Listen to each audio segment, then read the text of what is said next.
instead of relying on endogenous production solo from the pancreas, which has a delayed response, you now open skeletal muscle and all the nutrients can flow in. Let's move over to insulin. Okay. Because I like insulin. Dean, I'm not really sure about. And Kurt is a little bit on the fence about insulin. So I do want to discuss this because instead of us agreeing with stuff all the time, maybe we can argue. do it. We can argue. Let's do a little debate.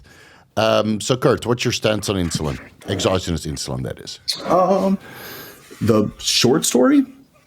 If you can go as long as you like, man. If you're a big, I can sum it up pretty quickly. I think if you're a big top pro bodybuilder and you're eating an adequate amount of food that requires it, then by all means, right? It's probably required at the top levels. I have some pros that I coach that don't use it, have never used it.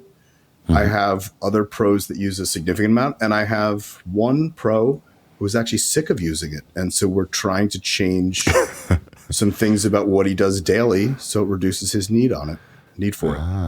Is he now dependent on the insulin because he used it for a long period of time, or? No, not that I've seen it. I haven't seen blood work off yet. Mm-hmm.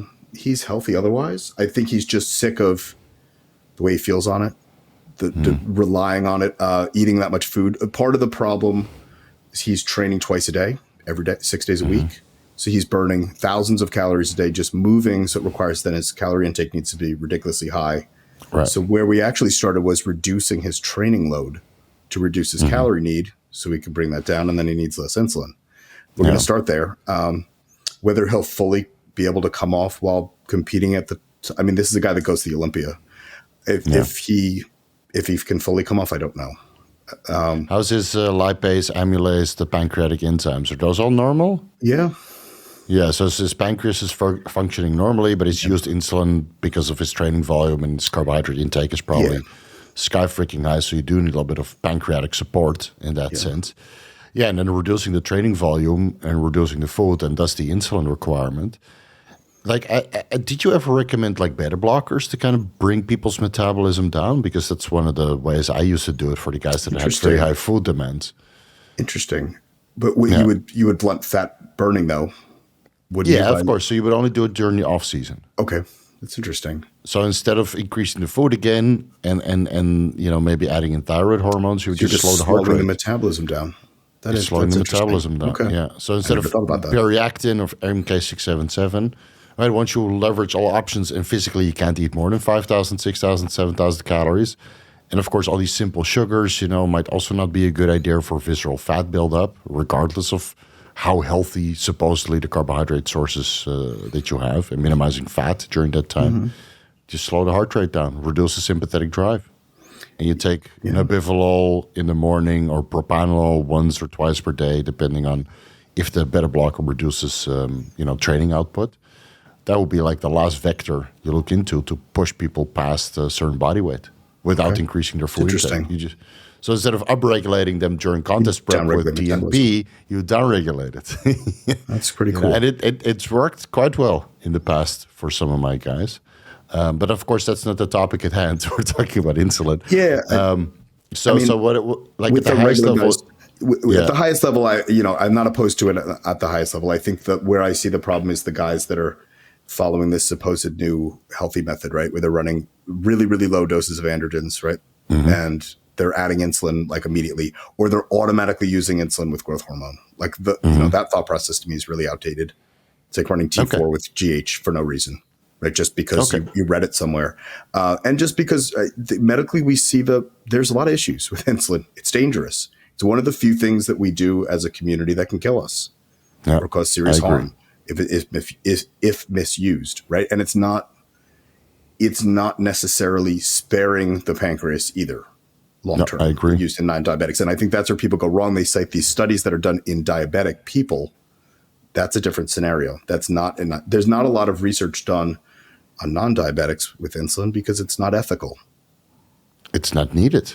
Yeah. Well, you can't. So why study it? Why would you fund that? It's the same as the metformin studies, right? Most of them are performed in sick people or diabetic people, and there it might extend life. But in healthy people, it doesn't do anything beneficial. besides maybe lower IGF-1 levels, and if you believe in elevated IGF-1 levels aging you faster, okay, fine. It might have some longevity outcomes, but that's only been proven in animal studies. Well, I was going to say then that's it's not lackluster. actually disproven in humans, at least in men. Yeah, so and then it's actually lackluster results. So the reason why I like insulin and low androgens is that from all of the research that I've done and all of the blood work that I've seen, and including my own blood work results, is that there comes a point of diminishing returns with steroids where you still get the results, but that, blood work parameters just turn shit. Right? Lipids go off, liver enzymes go higher, especially if you throw in orals. So I've always felt that that's, with cycle design, it's a step-by-step, right? First, you get used to injecting steroids. You might throw in a low-growth hormone dosage on top of that for the synergy. And then at one point, regardless of how much food you're eating, there seems to be a synergistic effect beyond 4-IU's growth hormone or even 2-IU's growth hormone to add in a low amount of long-acting insulin to help with nutrient partitioning. And this way, you just, instead of, relying on endogenous production solo from the pancreas, which has a delayed response to glucose entering the bloodstream, or leucine or isoleucine converting into glucose, you now open skeletal muscle, focusing on insulin sensitivity, right, the entire way through. The muscle cell is open, and all the nutrients can flow in, which prevents serum glucose levels from rising, prevents an abnormal amount of insulin being released from the pancreas to the point you get blood glucose fluctuations, what a lot of guys experience with certain carbohydrate sources like oatmeal, for example, or overcooked sweet potatoes or potatoes in general, where in the beginning you get such a great insulin response that you actually get sleepy, which is also not very productive. So you keep your blood glucose levels lower and more stable with a long-acting insulin. And this also seems to optimize digestion, which then improves the ability later on where you need to eat more food. Because instead of food sitting in your stomach and digesting blood glucose fluctuations and then it ends up in the muscle is already receptive 24/7. And I found that this improves nutrient uptake and nutrient partitioning to such a great extent that instead of going over 500 milligram steroids or 1,000 milligram steroids in the off season, you now have a very moderate cycle, a little bit of long-acting insulin and maybe some fast-acting insulin around the workout, and then growth hormone as you see fit. And I'm not against recommending this to guys that are like 70 kilos or upwards, as long as the lifestyle is there. Correct. That is the prerequisite, right? You need to have the absolute hardcore bodybuilding lifestyle. Well, what I'm against, just like you, is that the guys start experimenting with insulin too early when they have no business experimenting with insulin. Yeah, that's really that's the crux of it. I think the other it's also going to increase, very low density lipoprotein, right? Formation in the liver. It's going to also, like you said, it's going to open the muscle cells up to nutrients. It's also going to open the fat cells up to nutrients, right? Yeah, so true. People don't realize that. Right. And just general cholesterol synthesis as well is going to increase from using insulin. You're referring to using Lantus? Yeah, I prefer Lantus to start. Yeah, Lantus to start, and we're talking about 5-10 IUs upon waking sub-Q.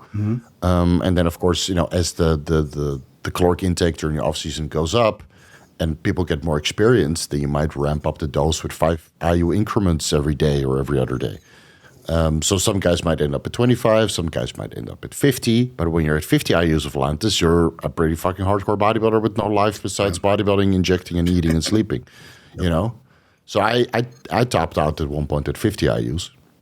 Well, yeah, but that was also 260 pounds. Okay. See that, that lines up with what we're saying. Yeah. Right? There's a need at some point, perhaps, if you get that far. Exactly. And not everyone even has the genetics to get that big. That's the other thing that people don't want to admit that. Not everyone can be a 260-pound bodybuilder. I was eating 6,000 calories clean every day, with one cheat meal on Saturday or Sunday, which I could barely eat because it was so full, But my digestion was so good that still at the end of the day, I could still put somewhat of a vacuum. Right? So it's a completely customized diet, following elimination diets and just making sure that everything was cooked fresh, or at least the rice wasn't, heated in the meantime, creating resistant starches, all this kind of stuff that you can follow in a vertical diet from Stan Efferding, albeit modified to my individual digestion, with a little bit of long-acting insulin on top of that, and then insulin fast-acting, maybe 2 or 3 workouts a week. that seemed to work quite well. You were using pre or post or both? Pre. Pre, okay.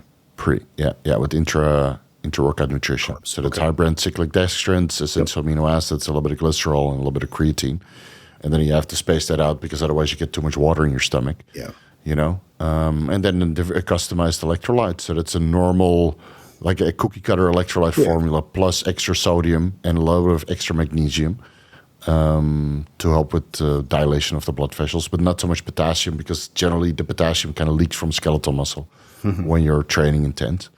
So that would work very well for me. But of course, that's really the hardcore bodybuilding life. Like I haven't touched insulin in a very long time because I have no business running it because I'm a little bit all over the place sometimes. Yeah, but Sometimes that's I the miss key meals, statement. What you just said there is the key statement when you have business running it, right? It's it's one of those things I feel like if you have to ask, you probably don't need. Yeah, you fucking know. You know when you need it. You fucking know. Yeah. Yeah, and you have to say the fucking in front of it just to emphasize. You have to. Yeah, because like, do you consider yourself hardcore bodybuilder enough now to run insulin or like me? Yeah, you. No, like, you not never at all. run it. You never. I've never it. used it. My fasting glucose is 77. I'd be concerned it would kill me. My A1C's the highest it ever goes is a 5. No, and I mean I can eat even when I was last winter when I got up to almost 240 and I was eating an absurd amount of food. My blood glucose never really moved. No. Only if I eat something like pizza or something, you see that weird spike hours later because the fat's holding it. But no, and honestly, I don't have any aspiration of doing bodybuilding myself. Yeah. I'm better the served helping hardcore people. competitive stuff, right? Yeah. And it would kill me. With one kidney, it's pretty dumb. Yeah. Yeah. And Dean, you've never touched insulin, right? I have. I've used it like you in the same sort of fashion of very, very small amount of basal. Again, 10, 15 IUs of Lantus. I guess the way I worked it off is if we look at like from a pharmacology perspective of how it is prescribed, you're looking at total insulin production being about 0.5 or 0.55 units per kilogram. So the average 100 kilo male makes about 55 IUs of insulin per day. And of that, somewhere between, I think it's 0.5 to 1.5 IUs is made every hour as basal insulin dripped into the system. So if you do 15 IUs of Lantus, you're basically taking away that dripped amount that's going into the system every hour and it's just staying constant.